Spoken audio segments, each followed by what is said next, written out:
അവിടെ പലഹാരം വല്ലതും ഇരിപ്പുണ്ടമ്മേ? എനിക്ക് ലഡുവും ജിലേബിയും ചിപ്സും ഹൽവയും തിന്നാൻ വിശക്കുന്നു അമ്മ. ഇപ്പോഴല്ലേ ദോശ കഴിച്ചത്, അപ്പോഴേക്കും വിശന്നോ? അതെനിക്ക് അറിയാവുന്നത് കൊണ്ടല്ലേ പലഹാരങ്ങളുടെ പേര് പ്രത്യേകം പറഞ്ഞത്. അങ്ങനെ ഇപ്പൊ എല്ലാം കൂടെ വാരി വലിച്ച് തിന്ന് തീർക്കണ്ട. വല്ലവരും വിരുന്ന് വന്നാ കൊടുക്കാൻ വെച്ചിരിക്കുന്നതാ. ഏതെങ്കിലും ഒരു കുടുംബക്കാരൻ കഴുത വന്നിരുന്നെങ്കിൽ കുറച്ച് പലഹാരം കഴിക്കാമായിരുന്നു.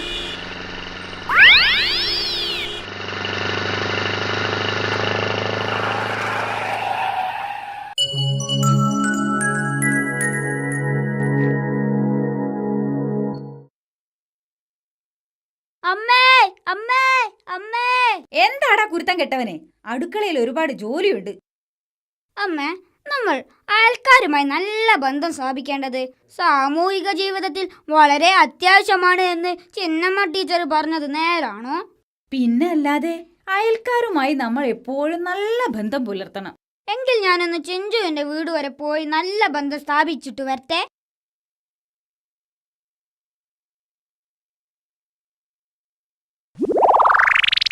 വേണ്ട, ഇപ്പൊ നീ അങ്ങോട്ട് പോവണ്ട. അതെന്താ അമ്മേ? അയൽക്കാരുമായി നല്ല ബന്ധം സ്ഥാപിക്കണമെന്ന് അമ്മ തന്നെയല്ലേ ഇപ്പം പറഞ്ഞത്? അത് ശരി തന്നെയാ, പക്ഷേ ഇപ്പൊ നീ അവിടേക്ക് ചെന്നാ ഉള്ള ബന്ധം കൂടി തകരും. അടങ്ങി ഇരുന്നോണോ ഇവിടെ. ഈ അമ്മമാർക്കൊന്നും സാമൂഹിക ബോധമില്ല.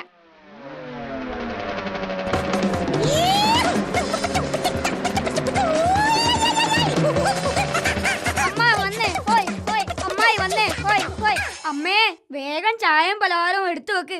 അമ്മാവനും അമ്മായി നമ്മുടെ വീട്ടിൽ വിരുന്നു വന്നിരിക്കുന്നു. അല്ല, ഇത് ആരൊക്കെയാ വന്നിരിക്കുന്നത്? വരൂ വരൂ, എത്ര നാളായി ഈ വഴിക്ക് വന്നിട്ട്? ഓരോ തിരക്കല്ലേ പെങ്ങളെ, ഇവിടെ അടുത്ത് വരെ വന്നതാ. അപ്പൊ ഒന്ന് കേറിയിട്ട് പോവാന്ന് കരുതി. എന്തായാലും ചായയും പലഹാരവും കഴിച്ചു പോയാ മതി. അമ്മേ, പെട്ടെന്നാവട്ടെ, അമ്മാവന് തിരക്കുണ്ടാവും. അയ്യോ, ചായയും പലഹാരം ഒന്നും എടുക്കണ്ട, ഞങ്ങൾക്കുടനെ പോവണം. അതൊന്നും പറഞ്ഞാ പറ്റില്ല. ഒരു വീട്ടിൽ വന്ന എന്തെങ്കിലും കഴിക്കാതെ പോകുന്നത് മര്യാദയാണോ? മിണ്ടാതിരിയ. ഇവൻ ആളങ്ങ് ഉഷാറായി പോയല്ലോ. നിങ്ങൾ ഇരിക്കേ, ഞാൻ ചായ എടുക്കട്ടെ. Very good. വേണ്ട പെങ്ങളെ, പിന്നീടാവട്ടെ. ഇപ്പോ ഞങ്ങൾ ഇറങ്ങുക. എങ്കിൽ പിന്നെ ഞാനെന്ത് പറയാനാ? അങ്ങനെ ആവട്ടെ. അമ്മേ, അത് മര്യാദയാണോ? അമ്മാവൻ അങ്ങനെ പറഞ്ഞാലും നമ്മൾ ചെയ്യേണ്ടത് നമ്മൾ ചെയ്യണ്ടേ? ചായയും പലഹാരം എടുക്കമ്മേ. വേണ്ട മോനെ. അപ്പോ പെങ്ങളെ, ഞങ്ങൾ ഇറങ്ങുകയാണേ. ഞാൻ സമ്മതിക്കില്ല, ഒന്നാലും സമ്മതിക്കില്ല. ചായ വേണമെങ്കിൽ കുടിക്കണ്ട, പലഹാരം കഴിച്ചിട്ട് പോയാ മതി. വിടുമോനെ. അയ്യേ, ഇവൻ എന്താ ഈ കാണിക്കുന്നത്? സ്നേഹം കൊണ്ടാ. വിടടാ ടിൻഡു, അവർക്ക് തിരക്കുള്ളത് കൊണ്ടല്ലേ.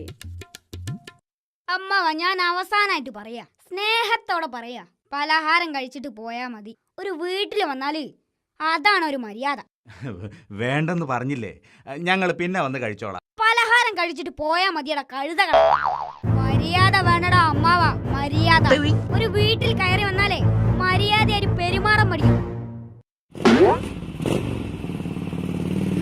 ഇങ്ങോട്ട് വാ, പച്ച വെള്ളം തരില്ലേ ദ്രോഹികളെ. ഇവരൊക്കെ എന്നാണാവോ മര്യാദ പിടിക്കുന്നത്?